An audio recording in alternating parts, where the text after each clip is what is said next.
I'm gonna go to my bike. It's a bike, not a motorcycle, unfortunately.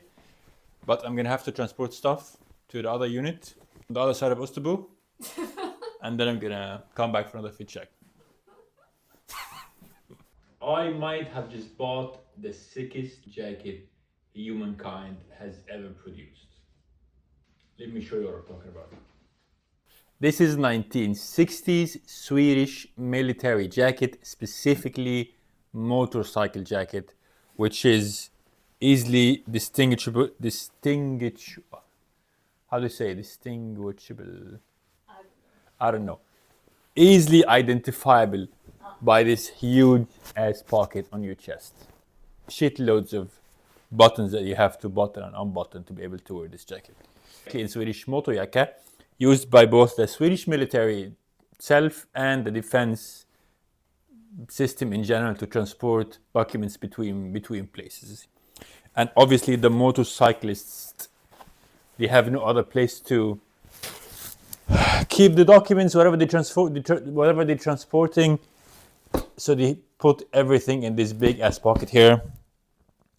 And that's why also this jacket is quite cropped. And since the Swedish winter could be very... That's my microphone.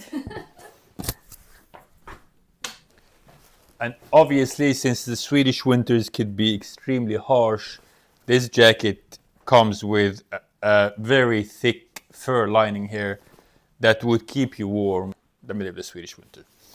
And the sleeve extends to cover your whole arm while you're just, riding a motorcycle, etc.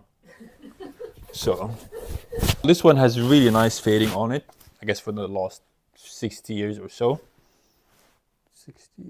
60 something. And I mean, it is missing a button from here. We're gonna have to move one from inside to outside, but just let me put this fucking bad boy on and show you what I'm talking about. Yes. One of the biggest downsides of this jacket is that it is extremely hard to put on, to button it, because there's like 500 buttons in very unreachable places that you have to like. How are we looking, babe? Really good. Yeah, so this is the jacket unbuttoned, okay? You have a lot of stuff here. So you have obviously the outer layer, and then you have the lining inside, and then inside the lining comes this, as I said, this camel wool thing, or like camel hair wool thing. I don't know what is that, but it's very, very, very warm. So extends the arm even more. Yeah, cool ass belt from here and also here. I would assume that you would not have to wear any kind of scarf with the jacket because it closes up till here. Okay, first of all, to button this bad boy, then obviously you could wear it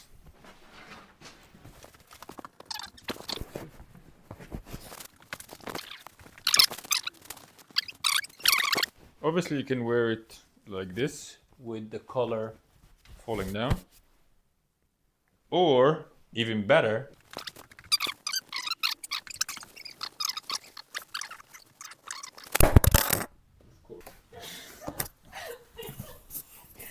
this is a fucking disaster, by the way. Honestly, like, if you had to button all these buttons in the middle of a war, I'll probably be dead by the time I finish buttoning this fucking thing. Because it takes like, I don't know, maybe 200 years.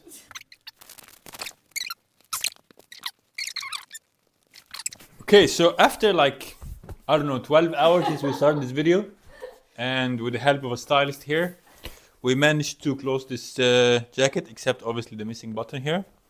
Anyway, so this is the jacket after all the buttoning is done. I mean, how sick is that? I genuinely feel like the coolest guy on earth. And I had a Type 2 under, just so you know, like, I had a Levi's Type 2 under.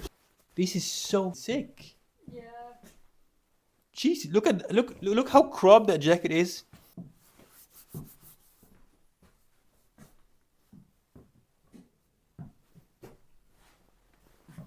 It's almost the same length as my Type 2, and my Type 2 is obviously super short. It sits right above my Levi's 501 pockets. So I'm off to Yeah, I have some Word documents to move now, so I have to go. But I will be back for another fit check, I think.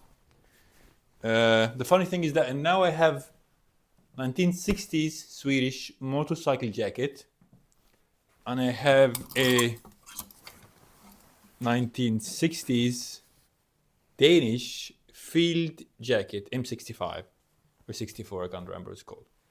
So I now just have to choose my alliance. Who am I standing up for? You know what I mean?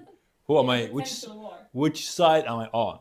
But with how sick this jacket is, I think I would have to say Sweden.